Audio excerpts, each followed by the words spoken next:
Dolezine.com.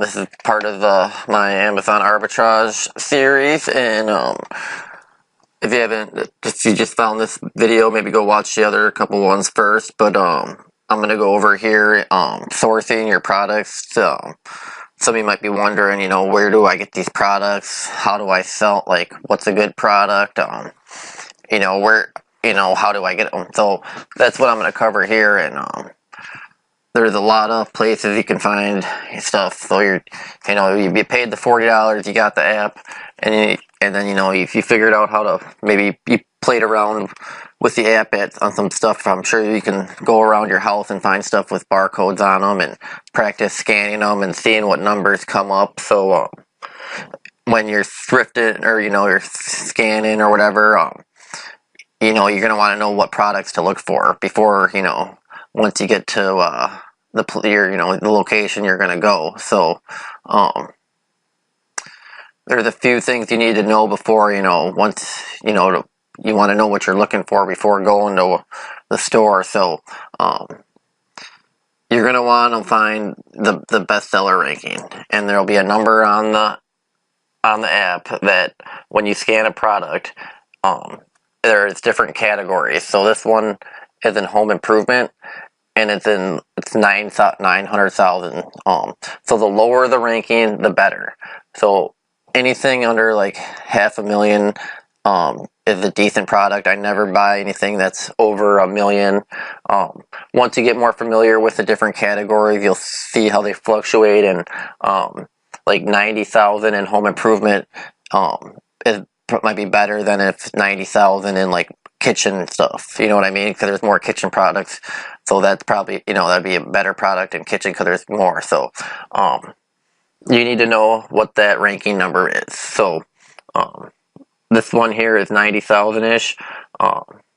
You can check the reviews too on the product. So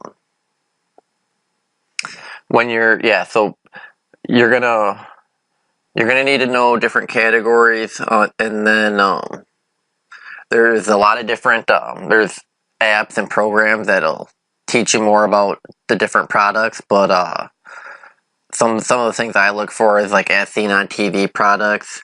A lot of times when you scan something, it might be cheap and you're like, sweet, but then it comes up as restricted because you're probably not gated yet. Once you start selling more, it opens up to different categories you can sell in. So when you're starting off, don't be discouraged by if it's a lot of products you're coming up say restricted. You just got to keep scanning and finding products. So a good rule of thumb is try and buy something that if it's like $20 that you sell it for, that it says comes up, that you get it for at least under 10. So make sure, so this here is I bought for like $5 and it's selling for $18. So the minus, give or take $5 that Amazon's going to take. And always remember when you're scanning that these fees are they're not the actual fee. They're probably going to be higher. Toys are good. There's just different games. For me, pretty much, I don't really care what it is as long as it's not restricted, it's new, and I scan it, and it's got the best, or the ranking, the bestseller ranking under 500,000 at least, or the lower the better. So just a few quick tips on what to look for products. Remember, keep in mind that smaller packaging is going to be better instead of like something bigger like this. I can fit more of this in a box, and it's smaller, and it's going to be, so like if this doesn't sell for a while on Amazon, the longer, this is a bigger package, so they're going to charge you for space for it sitting on their shelves. So smaller products are better. I would recommend staying away from like glass. There's certain products you'll find that you'll want to stay away from. Glass is one I'd stay away from. A lot of moving parts, I don't spend, you can buy more expensive products to make more of a profit. So when you're starting off, I would buy, you know, cheaper products with, you know, less profit margin until you kind of know what you're doing and all that type of stuff. So, filters, you can find filters good, like weird stuff like this, weird household products, plumbing products are good. You can go to, like I said, I'll tell you, yeah, so start, you know, just go into your local retailers, your big stores, go to their clearance aisles and look for like at the end of the aisle too, or their sales in different aisles will, you know, have certain sales. Like, you know, if once you start seeing products, you know, a lot of products, you know, you might not be able to sell, but just keep scanning different products. When you're scanning, yeah, try not to be like super obvious. People wonder what you're doing, or it's just kind of, I just try to keep it on the down low, not make like a big scene when I'm scanning a bunch of stuff. Some stores you go into, they might not have good service, which is pretty annoying, so you might have to like take a product to like the window or something, but I always just get a cart because you never know what you could find, and then you don't want to keep finding, like, if you find like a 10 of one product for super cheap, you know, you don't want to be just, you know, if you don't use the cart or don't find stuff that day, just, you know, take the cart back. But I found using the cart really helps, so yeah, you can find deals, just at Target, Kmart, Lowe's. Some of your local stores might not have the same barcodes, so they might not be, if the product isn't, no one's ever sold it on Amazon, the barcode, or scanned the barcode in, it might not show up. So sometimes when you're scanning products, just it might not be recognized, and you think it would be cool. You can go the route of making the ad yourself, but I don't normally do that because there's just more, that's just not what I'm trying to do at this moment. I might try and test that out in the future when I find a couple good products that aren't already listed, but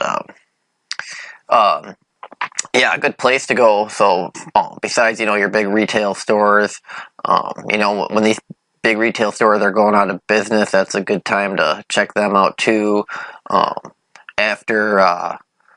After seasonal events, you can go and buy stuff at like Walmart, and that stuff will, you know, be marked down, and, you know, if you got somewhere to store it till the next year, if it's something that is, you know, not going to go out of style, or you know, the new one's not going to come out, you can just buy the stuff after it goes on sale and save it for the next season, and then sell it the next season if you know, if you got a place to store it and have cash to, you know, sit on them products for. But yeah, or retail stores just have, you know, random products that you can just, you know, find, but, you know, you got to go out and look for them. So you know, you're gonna have to be driving to all these places or getting rides there, so you know, you want to have a plan on where you're going to go and which days. Like at thrift stores, you can find brand new items at thrift stores still in the box. You know, when these stores, they restock up their inventory on certain days of the week, or, you know, you can kind of talk to people and see when they're getting new products. Even at the dollar store, you can find some good gems of stuff that will sell on Amazon for like $10 that you can buy at the dollar store, and, you know, make $3 a pop on something that, you know, Amazon will take 3, your taxes, and then you're left with like 3. But, you know, if they're selling good and you just buy all, that's, you know, one less thing to think of. You just get them all, buy like 50 of them, you know.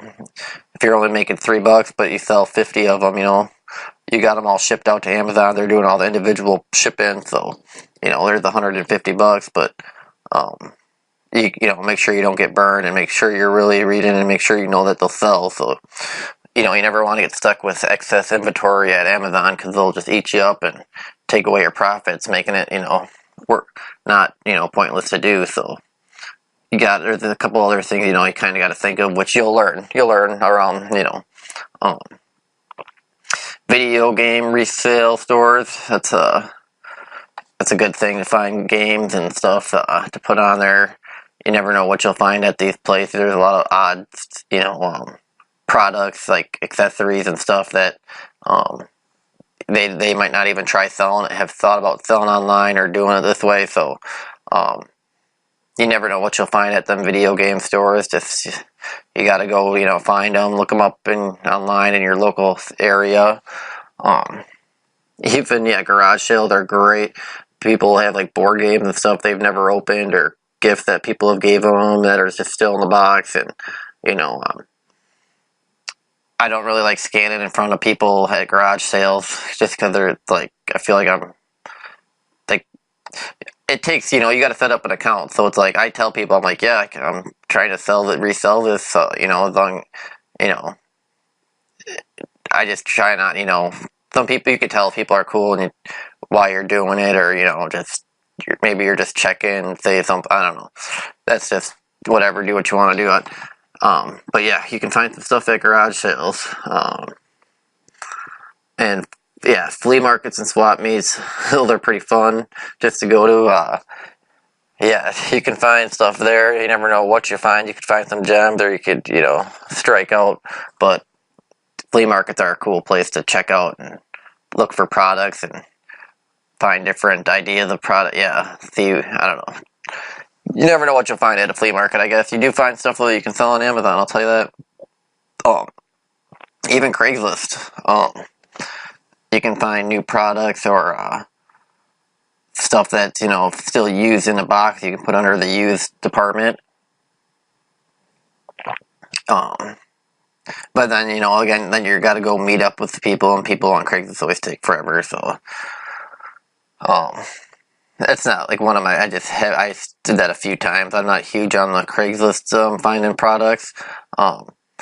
With thrift stores, they're great for if books are your thing to sell. That's kind of, Amazon started off as a bookstore, but a lot of people, they just only deal with books, and they're always re-upping their books, and most of these books at thrift stores are in pretty much mint condition, brand new. You might, if they're little bent pages, you can put them under the used, like as new almost section. Even, you can find books at the retail. If, some people only focus on books and that's all they do. If that's the route you want to go, books can be a good, there's not parts, that you can ship them easy. That's the route to go. Yeah, there's a lot of different, anywhere you go, just, bring, have your phone charged. Another thing, a little tip is when you're doing these scanning, it's going to eat up your battery, so make sure you always have like a car charger or one of them portable battery banks if you're going to be out all day.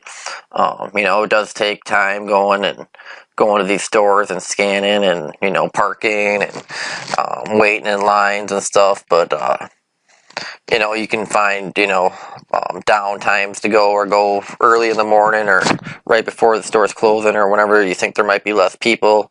It's just kind of, go on your own feel, days of the week, or time to go, where you want to go that day, or keep an eye out for sales, keep an eye out for going out of business sales. You just got to kind of be aware and, have the mindset of, looking for stuff, and, keep extra cash saved up. So if there's, if you find a good deal that you can, jump on it, but, make sure not to burn yourself. I don't like to get too many of one product just in case something happens. I don't want to be stuck having to try and sell it on eBay one at a time. So, you can return stuff at a lot of these places. I've heard of people returning just a bunch of products to the dollar store that they read the thing wrong, which, you might feel like a fool, but they'll still return it. So, if you realize it soon enough. But yeah, you don't want to be having to take your time to go back and having to return stuff, and just better to make sure that you can sell it and do your homework on them products too. There's just, a couple things, to get you started.